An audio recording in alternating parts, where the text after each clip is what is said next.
Welcome everybody to the Designing Streets for People. I hope you're at the right place. So our first speaker today is Iain Simmons. He's an independent consultant on transport and public realm. He was for many years at the Corporation of London and was responsible for many projects including road danger reduction, behaviour change, the transport strategy and monitoring of schemes and major developments as well. He's former chair of the Local Government Technical Advisors Group and a member in 2013 of the Mayor's London Roads Task Force. And he worked on significant projects in the city, which he'll tell us about some of them. His focus today is on how to improve safety and affect change. And he will tell us a bit about two specific schemes he's been working on. Thank you.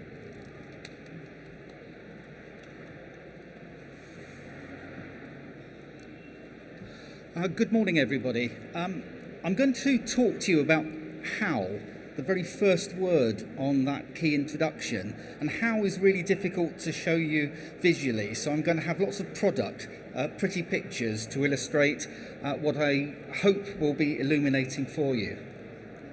So just to give you a kind of little bit of background, the City of London, the place I was responsible for, safety and change, the two together a lot, but this was about change, and this was by St Paul's Cathedral, and this is what it is now. So very significant change, but very thought through change. And then I'm going to use it as an illustration changes that were made at Bank Junction. Quite controversial, probably the hardest thing that I've done or did in my professional career of sort of 40 odd years, but actually deliver significant safety benefit for that particular part of London and the City of London. So one of the things when you're kind of looking at change, how do you know what to change, when to change and how to do it? And I've got some information here that's linked through to the sort of your invitation to come and sit here, which is who's the people using the streets, certainly in London, in central London, the City of London, have changed. Huge reduction in motor vehicles, and that's shown on that graph, and there are key events that have actually caused a significant reduction, the most recent being the introduction of cycle facilities throughout central London. Kind of what that looks like in traffic volume, so that red line that's decreasing massively. Great reduction in motor vehicles, everything else pretty much staying the same. But actually basing that back to the turn of the century and what's happened, you see that very graphically illustrated. Huge increase in cycling, but actually reduction in other modes. And what that means is that many streets in the city and central London, over half of the vehicles at peak times are people on bikes. And that's changed very dramatically how the streets operate and actually what needs to be provided for them. The other key thing is kind of time profile. It's a very sloppy and easy thing to think that if you just move stuff, it'll go to the off-peak or various things will happen. That's basically the City of London, and from 6 in the morning until midnight every day, and it's almost the same now for the weekends, there's a constant volume of motor vehicles, and the little light green lines are where there's an addition on top of that, which are pedal cycles. And of course, if you map on people on foot, it goes off the scale. And so space requirements and people movements, these are not to the same scale, but you can see just running through here, motorcycles have 2 peaks, pedestrians have 3 peaks, cycles have 2 peaks, vans and lorries don't really have a peak, there's more in the morning and it tails off, bus and coaches pretty much through the day, and cars and taxis, and it's very much the taxi component, rise through the day itself. So kind of having knowledge and understanding, that's one component. The other component is kind of talking with people. And it was talking with people that brought about this particular scheme, Bank on Safety. So what is it? A traffic order, very simply, that actually only allows cycles and buses through a key part of the City of London from 7 in the morning till 7 at night, Monday to Friday, which was when most of the collisions were occurring. It was developed because historically for a long, long time, Bank was dangerous and the local community was saying it needed to change. What spurred the politicians was not protests such as this, but actually there was a high-profile casualty and a young lady died at the junction on her bike and underneath a large vehicle. And that was the catalyst to sort of really push hard and as fast as possible to make a change. And I think what it illustrates is you need political support to do big and bold and brave things.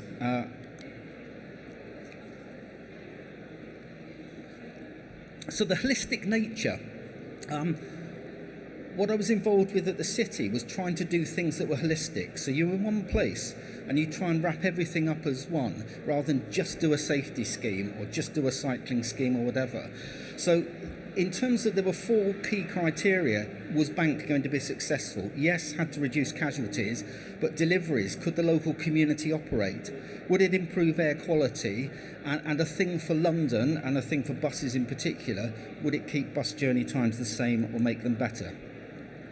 So the outcome, and the scheme has been made permanent, safety over the first 6 months, huge reduction at Bank, over 25%, huge reduction in the area, a slight increase for the rest of the city, but that was the same for central London.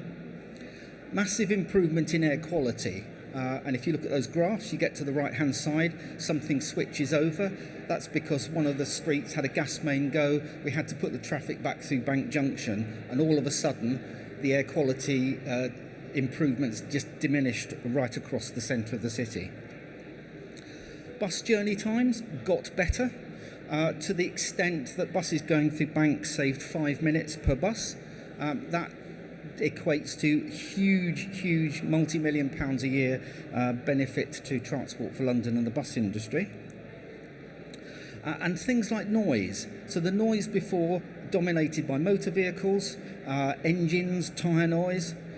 The noise after, in the morning, tinkling of bells, and you can hear the air conditioning plant on the buildings above the junction.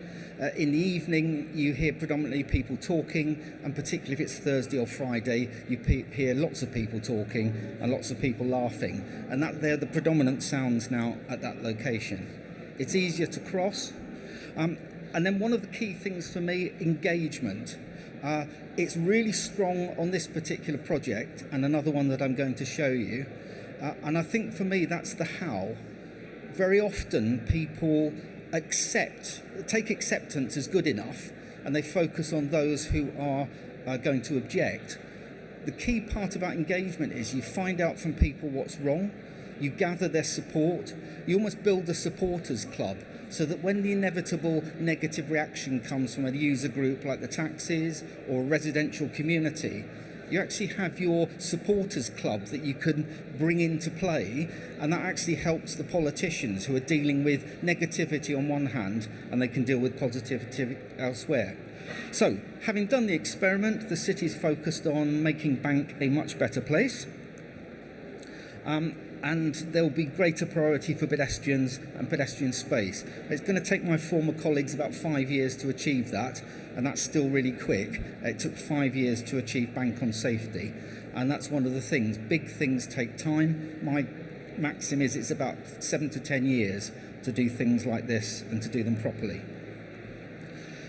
So then we have Aldgate, out to the east of the City of London, an area that suffered in all sorts of ways, casualties, social deprivation, and real severance caused by a gyratory. Using one of the tools that's available through London now, Healthy Streets. Healthy Streets was wonderful for me because it helped to give a narrative to focus on what people need and designing for people, which is, I think, a key part of what Stuart Lipton said 20 odd years ago, rather than the things and the places. So that's the scheme, used as an assessment as to would it be made better? Yes, it would. An aerial photograph of Aldgate before. The square itself, the key focus of the public's attention, how much better it would be as a result of the change. And the change being taken from that, which was a gyratory separating a church and a school, to that which is not an artist impression. Something's happened with that. But that's the kind of final scheme as it was launched and used by the public in June last year. Various other illustrations about the scheme itself. The planting was mature when it went in, so that was literally about 2 months after the scheme was open to the public. It had already reached that level of maturity. Incorporating building for the space, and that was so important for the community to stitch everything together. And then finally the highway improvements that were delivered.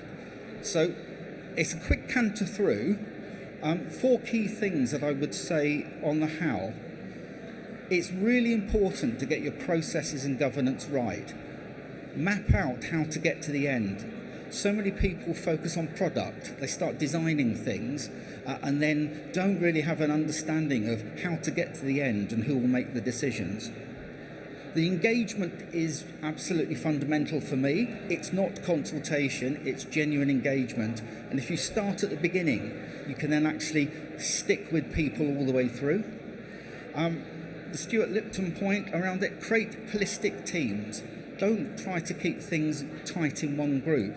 Use urban design professionals, all sorts of other people, and bring them into the process. Through that, you'll get much better schemes. And then finally, focus on outcomes. Too many people focus on output. What is it going to look like, and all the rest of it. If you focus on outcomes, is the community going to feel better? Broad safety benefits. What it means is your design process can move and change and actually still deliver those outcomes, rather than get fixed on a product and find that you have a problem and therefore your scheme fails.